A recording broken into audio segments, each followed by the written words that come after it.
යමුද මාත් එක්ක ඩුබායි වල තියෙන ලස්සනම ලස්සන ලයිබ්‍රරි එකක් බලන්න. මේ තමයි මොහමඩ් බින් රෂීද් පුස්තකාලය. මේ පුස්තකාලය එක්සත් අරාබි එමිරාජ්‍ය තුල පිහිටි විශාල පුස්තකාලයක් වගේම සංස්කෘතික මධ්‍යස්ථානයක්. ඩුබායි නගරයේ අල් ජඩ්ඩාෆ් ප්‍රදේශයේ ඩුබායි ක්‍රීක් අසල පිහිටා ඇති මේ පුස්තකාලය පොදු ජනතාවට විවෘත වෙලා තියෙන්නේ 2022 වර්ෂයේ ජුනි 16 වෙනිදා. ඒ වගේම මේ පුස්තකාලයට ඇතුල් වීමේ ගාස්තුවක් නැතුව නොමිලේම පොත් කියවන්න පුළුවන්. විවෘත පොතක හැඩයෙන් මේ පුස්තකාල ගොඩනැගිල්ල නිර්මාණය කරලා තියෙනවා වගේම දැනුම සංස්කෘතිය සහ අනාගතයේ එකට හමුවන ස්ථානයක් විදිහට මේ පුස්තකාලය හඳුන්වන්න පුළුවන්. පුස්තකාලයට ඇතුල් වුණු ගමන් හරි අපූර්ව දර්ශනයක් දැක ගන්නට හැකි වෙනවා. ඒ තමයි මේ අහස උසට නිර්මාණය වෙලා තියෙන පොත් රාක්ක පෙළ. මෙතන දැක්කහම උඩම තියෙන පොතක් කාට හරි බලන්න කියවන්න ඕනි වුණොත් ඒක කොහොමද ගන්න කියලා හිතුණා නේද? ඇත්තටම මේ පොත් අල්ලන්නවත් රාක්කයෙන් පිටතට ගන්නවත් බැහැ. ඒක තහනම් කියලා මෙතන සඳහන් කරලම තියෙනවා. මේක ප්‍රදර්ශනය සඳහා පමණක් වෙන්වුණු ස්ථානයක්. පුස්තකාලයේ නරඹන්නේ ණයට ලස්සන පින්තූර ගන්න පුළුවන් මෙතන ඉඳලා.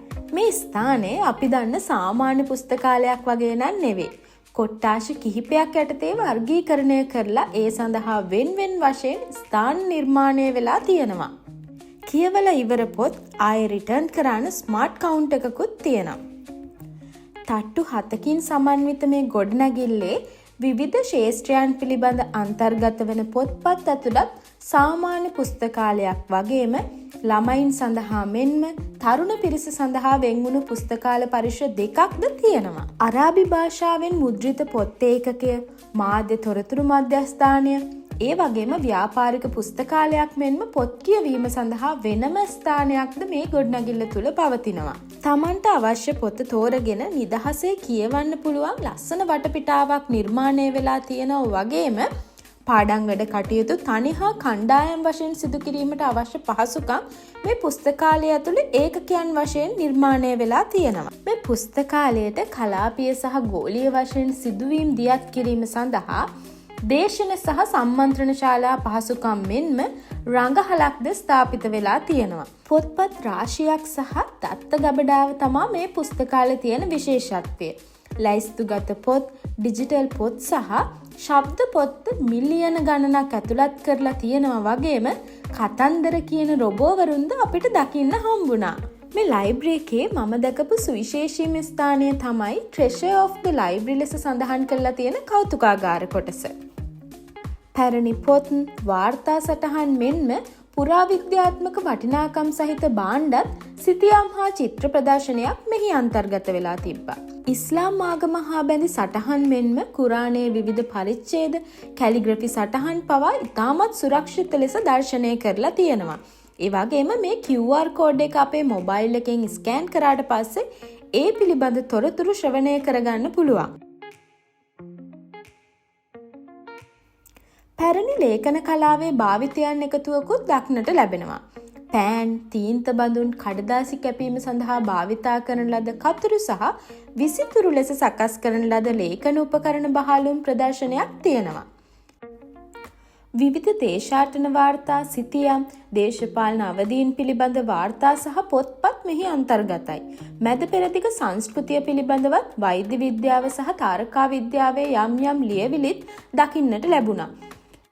අරාබි භාෂාවෙන් ලියවුණු ග්‍රන්ථ එකතුවක් වගේම ඉංග්‍රීසි සහ වෙනත් විදේශීය භාෂාවන්ගෙන් ලියවුණු පොත් සමූහයක්ද මෙතනදී අපිට දකින්න හම්බුණා. පෙර අපර දෙදිග සාහිත්‍ය කලාවන් සහ ලේඛකයන්ගේ සිතුවම් දැක්මක් දක්නට ලැබුණා.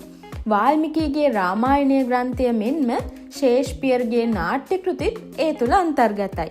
මැද පෙරදිග ග්‍රන්ථ කලාවේ සුවිශේෂීම දක්ෂණයක් වෙන්නේ ඒවා ලියන්නේ කියවන්නේ අපි වගේ වමේ සිට දකුණට නෙමෙයි. දකුණේ සිට වමටයි. අරාබි උරුමයන් මෙම කෞතුකාගාරයට ඇතුළත් කිරීම මගින් ඔවුන්ගේ උරුමයන් සංරක්ෂණය කිරීමට සහ ඔවුන්ගේ ජනතාවට අනන්‍යතාවය වැළඳ ගැනීමට ඉඩකඩක් මේ ස්ථානයෙන් ලබා දෙනවා. ස්වයංක්‍රීය පොත් ගබඩා පද්ධති, ඩිජිටල් මාධ්‍ය, කැෆේ, අධ්‍යයන සහ විද්‍යාත්මක මෙවලා මෙම ගොඩනැගිල්ල තුළ විශාල වශයෙන් දක්නට ලැබෙනවා. මෙන්න මේකත් ඒ වගේ ඩිජිටල් අත්දැකීමක්.